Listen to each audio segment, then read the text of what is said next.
Morning, everybody. This is the unbelievable time of the week, and I know you've all been waiting to come up to see and listen to our Empower with Haseeb and myself. So, Haseeb, before we continue, I'm going to put you on the spot a bit. We're not going to talk about weather this time round. Isn't that different, right? Something different, yes. Yes. A little dicky bird told me that Haseeb has just come back from a lovely land called Sri Lanka.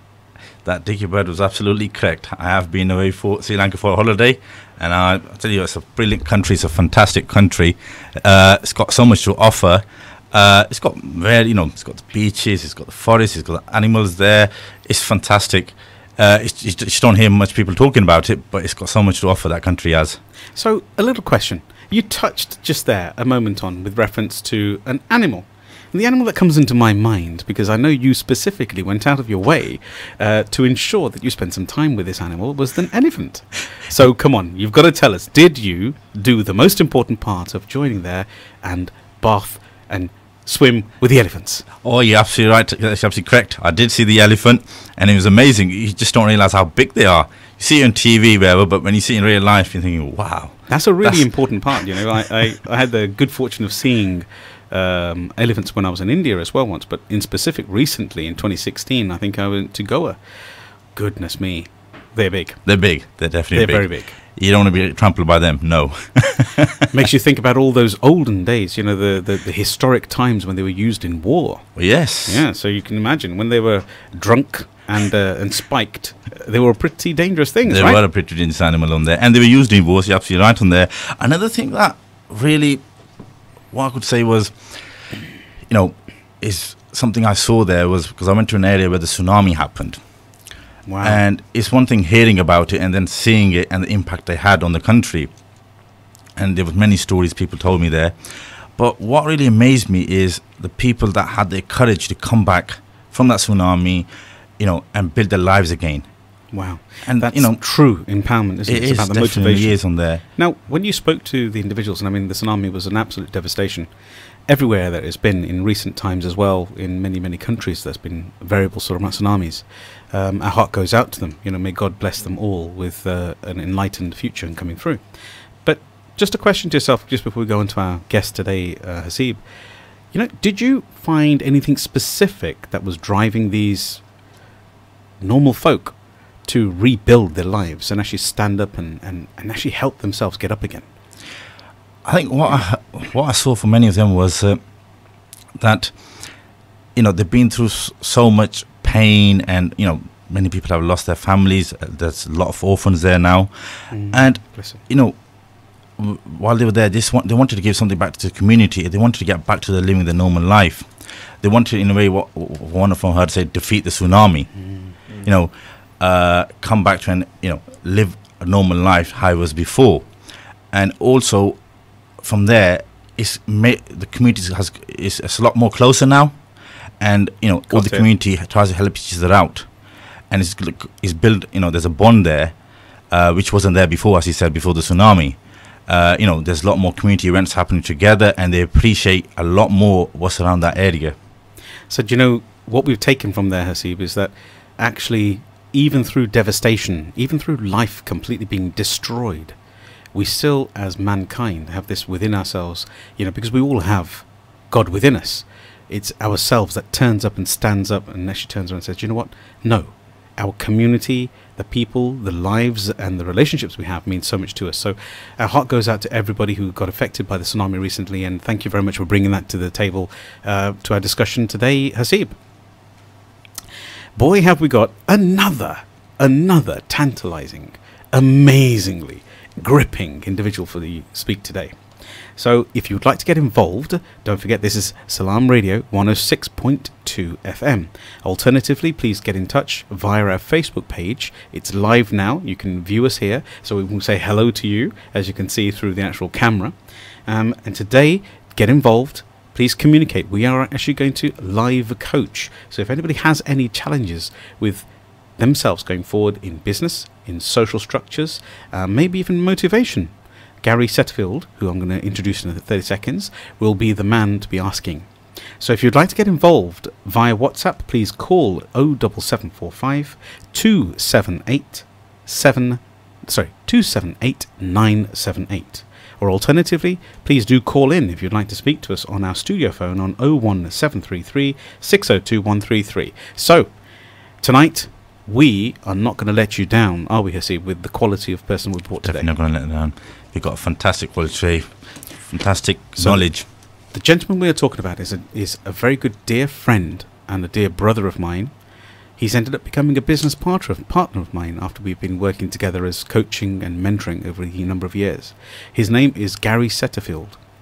His background, he has touched thousands of individuals by heart, with helping them through property strategies, by helping them through VIP high-end endorsements. He has worked 26 years in the banking system. He was one of the individuals who trained individuals for the senior management and teams on chip and pin. Now, we all know chip and pin and we take it for granted today. But this is Gary Setterfield who was involved in that. And a lovely story that he shares, he says, once upon a time, he said, what I did basically after 26 years, and this is nothing bad to the banking system team, he says very simply, he said, I walked out of the lesson, I walked into my changing rooms and I opened up my locker and there was a balaclava. And he goes, I put the balaclava around, and he goes, I ran out and never went back since that day. So, without any further ado, I'd like to bring in my very close friend, humble friend and buddy, business partner, and an amazing brother, and one of our lead Synegus method power trainers, Gary Setterfield. Gary, welcome. Welcome, Sukhi. Hello. Thank you very much. Sub, hello. Welcome to you. We were all going off with this little croaky throat thought. You know, this croaky look. You know, is it cool? I don't know. But let's just make it happen, right? So, Gary, you know, we're here today. And anybody who really knows Gary Setterfield knows that he's there for everybody else and doesn't necessarily spend a lot of time thinking about drinking water for himself. So don't forget, drink your water that's been put there for you. I will, thank you. But today is Gary Setterfield Day. Okay, so Gary, please tell us, you know, how did you get into the field of, let's say, education and coaching? Because you're one of the foremost and go-to individuals when it comes to training the brain out of bad habits and demotivational thoughts. So please tell us a little bit about your journey. Okay. The main start was many years ago when I was in the bank, and I went on a performance coaching course at Crawley. I remember it very, very vividly because I spent most of the day or the course looking at the tutor, looking at what he was doing, listening intently to the way he delivered rather than the information which was going in automatically.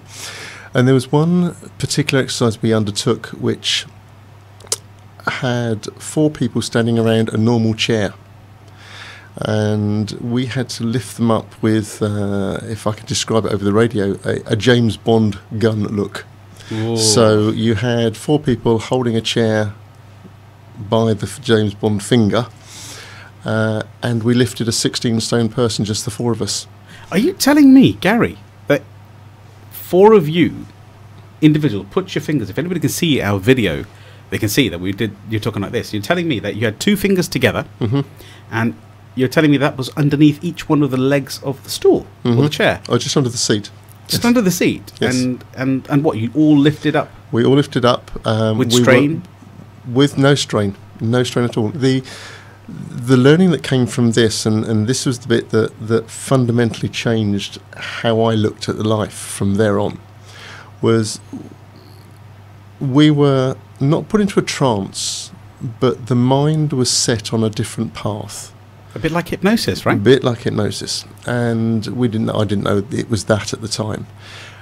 And what we did was we were told to become cranes, as in the building crane. So we had the power of a crane. We could lift anything, absolutely anything. The person sitting on the seat was asked to become an astronaut. And they were as light as a feather. So they were induced into a belief that they were as light as a feather. We were cranes that could lift anything. So the power of lifting a feather was just like, fine, let's go for it. Bang, up he left. And he raised about 3-4 foot off the ground. Now, that in itself was quite amazing, but to have it done to you as well just reinforced the learning for me. So you're telling me that basically you swapped over. So now you sat in the chair. So now I sat in the chair, as did my other colleagues. And from that, the point came where if we're only using, let's say, 10% of our brain at the moment, and just by a little bit of coaching, you can induce someone to think and believe they can do and lift anything. And you can also believe and induce somebody to think that they are as light as a feather. If we harness that into other areas, how could we become more effective? How could we move forward in life? What could we actually achieve that we're not ever coming close to? And I remember very closely going back to my manager, Richard, after the course. And I said to him, as he always did, we had our meetings every morning, and he said, right, okay, so how'd you get on? So I said to him, right, Richard, well, do you want the good news or the bad news? He said, And he said to me, okay, let's have the good news. I said, right, the good news is I now know what I want to do. And I'm very clear, I'm very focused, I know exactly where I want to go. Okay, and the bad news, it's not working with you. Oh my goodness! Can you imagine that? Can you imagine that as he, the boss standing there, who's actually paid for your training? Yeah. Who said, "Let me take you to the next level of psychological understanding, yes, to become more effective at your current job." And you go back and say, "Guess what? I don't want to work with you anymore." Yeah. He was lost for words, wasn't he? No, he was very good because he was a brilliant manager, an absolutely brilliant manager. I'm still friends with him, and we still converse at Christmas. And I did add a caveat. I said, so how can you help me become a trainer with the bank? And I'll help you still remain as the number one team here in the bank within the business lending. Within itself, that, Gary, shows your own character. The humility and the honesty that's needed in life to be successful, right? So he said, okay, let's do it. So I continued working with him, and we continued to become and stay the number one team for that period of time. And he, true to his word, helped me with my training to empower me to get into the training team. And that's when I then moved on to become a national, international and group trainer for the bank, and as it was later on, Royal Bank of Scotland Group. Wow. No, it's a fantastic story you just told there, the good bit and the bad bit of your manager. He was brilliant. He was a very, very switched on cookie, and I was very grateful to be working with him. As you said, you're a coach now, but did the response that you got from your manager, did that make you think, as a coach, because of his idea, his support, you got where you are?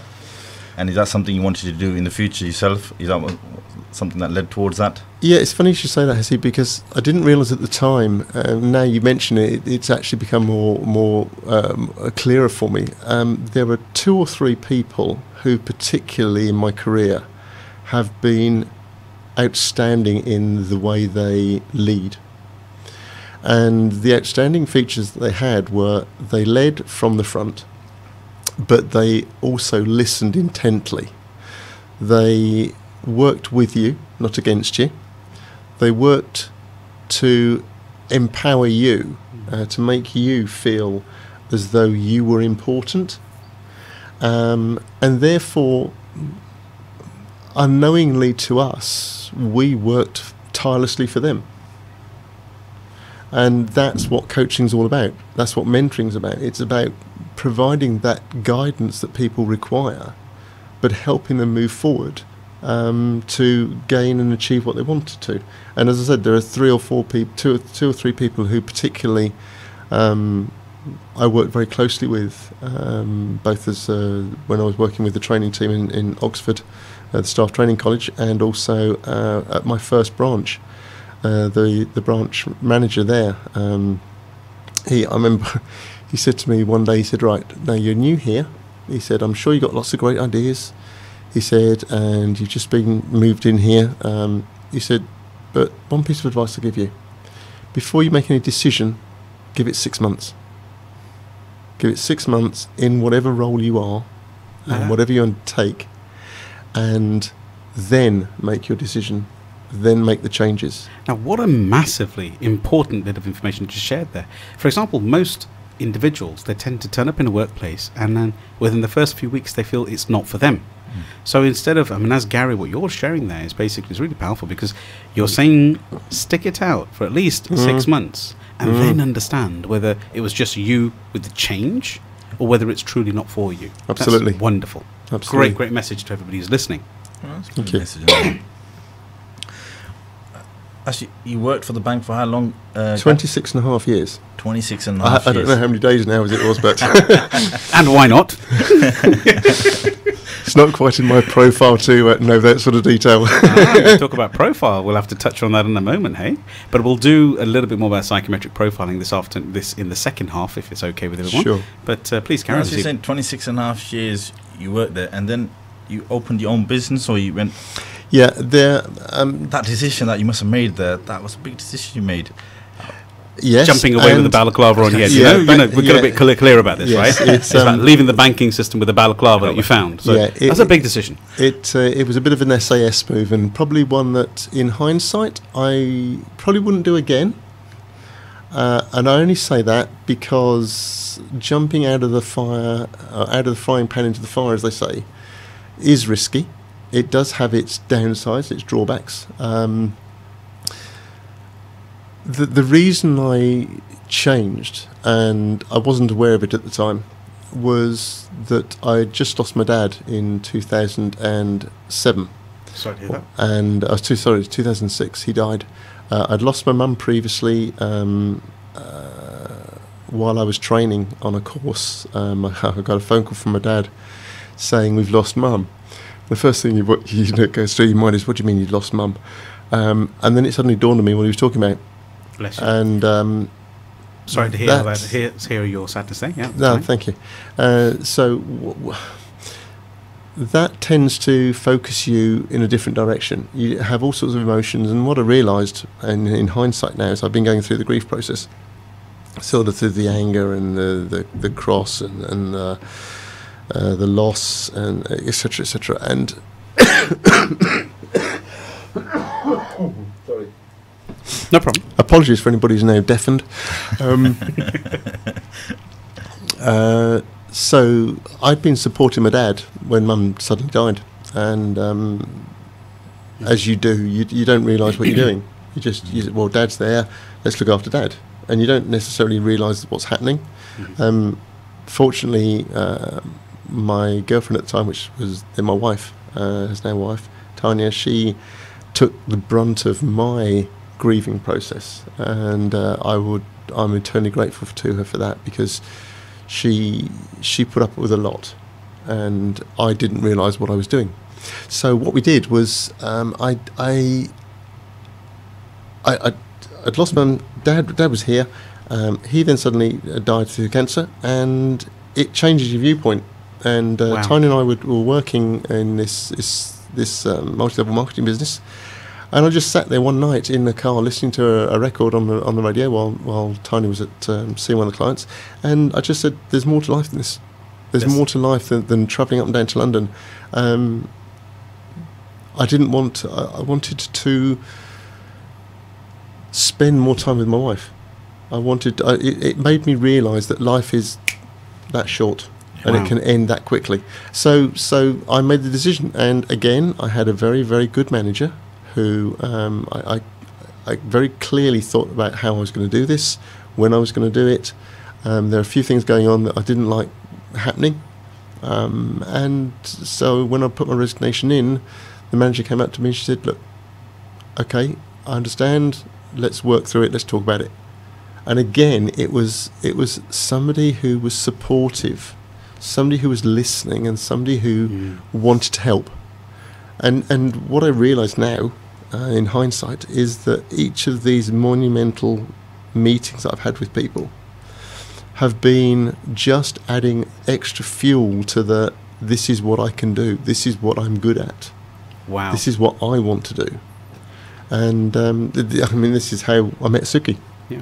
which Well- I'm sure we'll come to. Yeah, well, but that, just for the audience, just to have a listen to our listeners, because they come to the core of what we're understanding. This is the empowerment hour. It's about realizing that we can actually motivate ourselves and move ourselves further forward just by getting the right community and the right mindset around ourselves. So what Gary's just said there for everybody, in a very simple understanding, is that we have been in a position, in a situation where life happens to us. It does. It genuinely does. You know, we lose our loved ones, we lose our parents, and somehow, somewhere, we find the person who actually ignites us, whether it's a work person, whether it's a boss, whether it's a colleague, or whether it's our life partner or girlfriend at the time, or boyfriend at the time.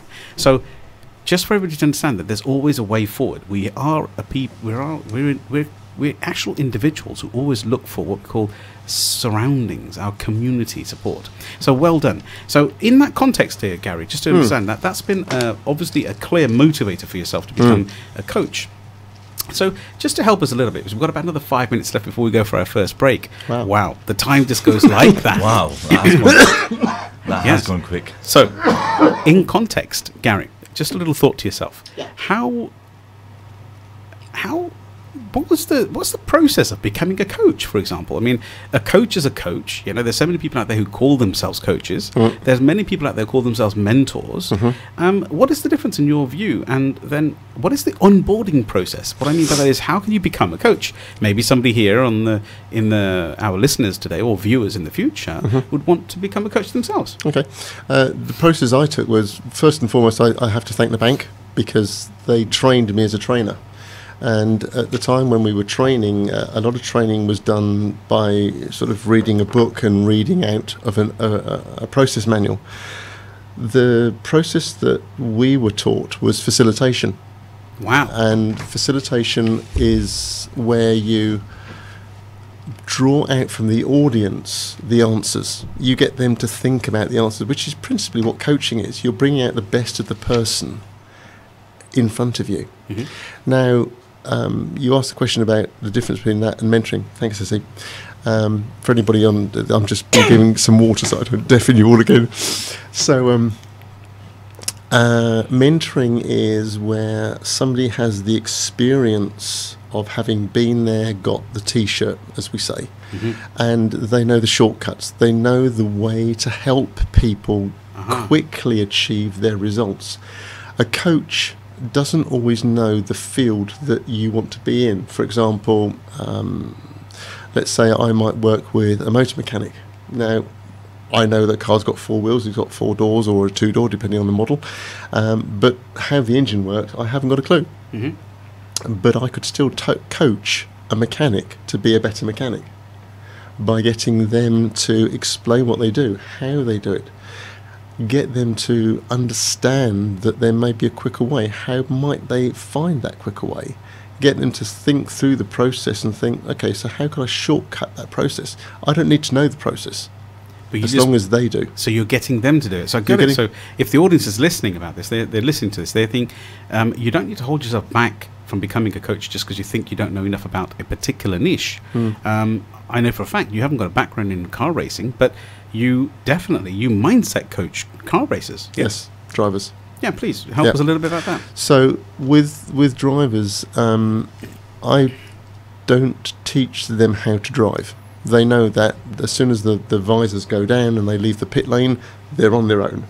And even if you did try to teach them, they probably wouldn't remember it anyway, because they just get a red mist, a lot of them.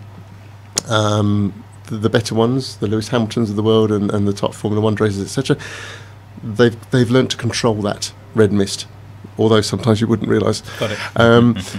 But in the lesser ranks, I was talking to a lot of drivers as I was finding out what to do and how to get involved. And one of the things that a number of them said is, we get really nervous by walking around the pits and seeing other people changing their cars, changing the wheels, changing the tyres, tinkering with things to make changing in settings, and they become paranoid.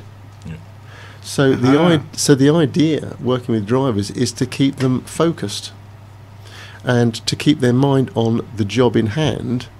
Let the mechanics get on with tinkering with the car.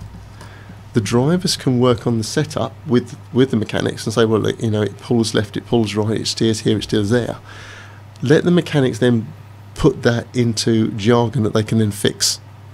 Got it.